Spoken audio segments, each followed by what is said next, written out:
like Christianity, for example. Christianity, the current version of Christianity, I'm not talking about the original version taught by Jesus, but the version of Christianity we have now was born in the Roman Empire. Emperor Constantine had a problem. His empire was falling apart. His father was the previous emperor, and he had divided the empire among 4 sons. Constantine killed his brothers, took over their shares of the empire, and then he was forced to try to weld these pieces back together again into a unified state. So he instituted a state religion, and this was Catholic religion, which means universal, so-called. And because the Catholic Church was actually born from the state, it has always been part of a system of state control. Actually, it was the first thought control or mind control that was invented in the West, and that same technique has been used ever since to try to control people. So what's wrong with religion? Religion gives you a post-dated check. It says, yes, we'll give you salvation in the future if you follow our instructions now. So you have to become a slave to the religion and follow all the rules and regulations and follow the politics and so on like that, in the hope that in the future you're going to get salvation. Well, we don't accept this.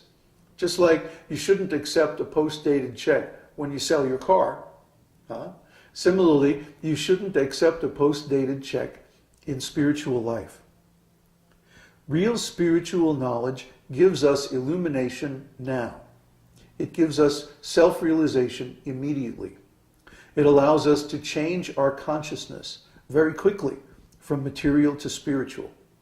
Real spiritual knowledge in this world, as far as we know, is only available from one source, and that is the Vedas. Religion can't help us.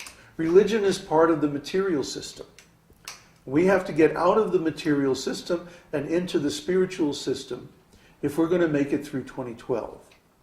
So I want to talk a little bit about the Vedic knowledge and how important this is to each and every one of us. The Vedas are the most ancient and complete system of spiritual knowledge available on this planet. The Vedas were written down 5,000 years ago.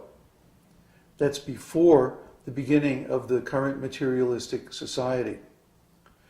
They were written down, but that doesn't mean they didn't exist before that. In fact, the Vedas are eternal.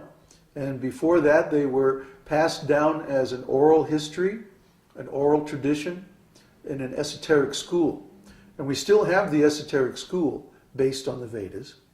But the writings contain checksums and similar sophisticated error prevention protocols to keep them from being altered. And over the course of history, the Vedas have never been altered substantially from their original form. We still have the original writings today, 5,000 years later. This is because of the unbreakable disciplic succession founded on the original Vedas that were written down 5,000 years ago. Now, Vedas are not Hinduism.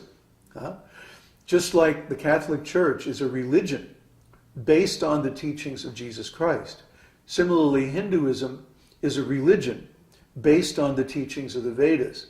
But actually, it's a compromise between Vedic knowledge and other contemporary religions like Islam. Islam and Christianity both had large stakes in India. And so the British allowed the formation of Hinduism as a compromise among all these different religions. But it doesn't really work. And if you talk to anyone who considers them a Hindu, they can't really explain what they believe in, except God is like some impersonal energy or something like that. That's not what the Vedas teach. So let's get a little bit into the teachings of the Vedas and how they can help us get through 2012. Now remember, I defined material civilization as based on centralization and exploitation. On the other hand, Vedic civilization is based on service and decentralization. So this is a much more powerful and stable form of civilization. It's stable because even if one part of the civilization is destroyed, another part can take up its functions, just like the internet. The internet is built to survive an atomic war. That means that if you destroy one part of it, it simply routes around the damage and continues to function normally. Similarly, Vedic civilization is based on decentralization. That means that the tools and resources needed to support the people are available everywhere. Everyone has the means of livelihood at their disposal. So if there's a problem in one place, then the other places can pick up and proceed normally from there. That if one country fails, then the other countries can survive. If one village fails, the other villages can survive. This is not true in our present system, because if the mechanism of distribution or manufacturing fails, then no one has the tools to continue. The whole thing has to be built up over again, and in the meantime, everyone is suffering. So the Vedic system is much more robust. Now, why haven't we heard about this?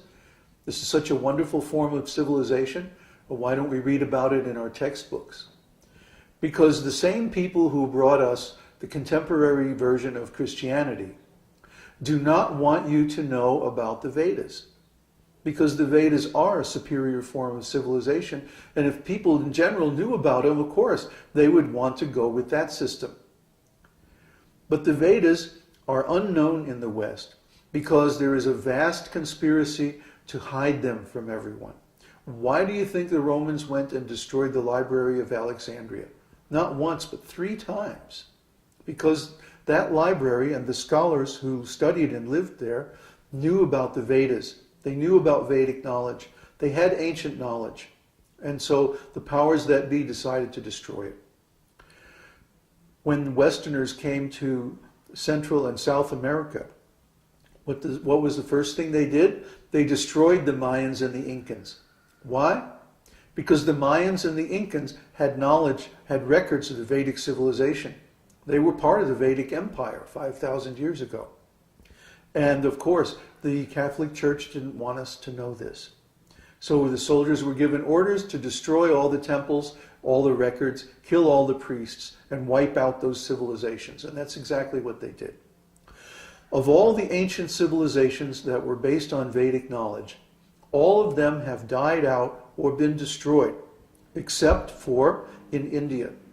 In India, the ancient records are still there, carefully preserved up in the Himalayas, and I have been to these places. There are 4 of them. 4 places where the complete Vedic records are kept, safe from any influence of Western materialistic civilization. And my guru came to the West and translated all these literatures, or at least the most important ones, into English. Because the Vedic literatures are huge. They're very extensive and they cover every subject known to human beings. So, for example, if you look at the Bible, it's one little book. It's about that thick. And the Bible itself states that it's incomplete. So, if you translated the Vedic literatures, they would fill a whole library.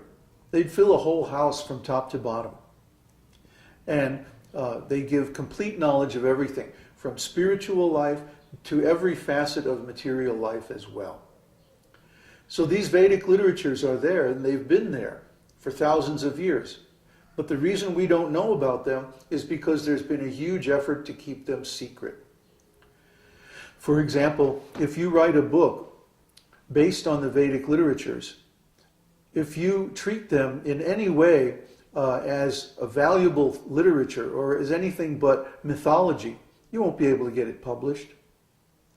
You can try it. I've tried it. No publisher will publish my works. I had to self-publish them. Why? Because they treat the Vedas seriously as a bona fide source of knowledge, not just a myth, not just a religious story, but as scientific knowledge. What does scientific mean? It means we can perform the experiments and we can observe the results, and we get the same results as given in the source literatures. Now remember, the difference between material and spiritual is that material things are temporary. Spiritual things are eternal. So the knowledge in the Vedic literatures is eternal. It has no beginning and no end. It's unconditional. That means it's absolute. It's true in every time, in every circumstance, for every person, in every place, and in every condition or situation in life. You can't say the same about material knowledge. Material knowledge is temporary and conditional. For example, if I say, it is raining, well, right now, that's not true. It's not raining. Huh? Maybe tonight it'll rain, and then that statement will be true. But if I say something spiritual, such as the soul and God are completely spiritual and eternal, that truth is always true. And it will be true for everyone in every condition of life, in every time and place.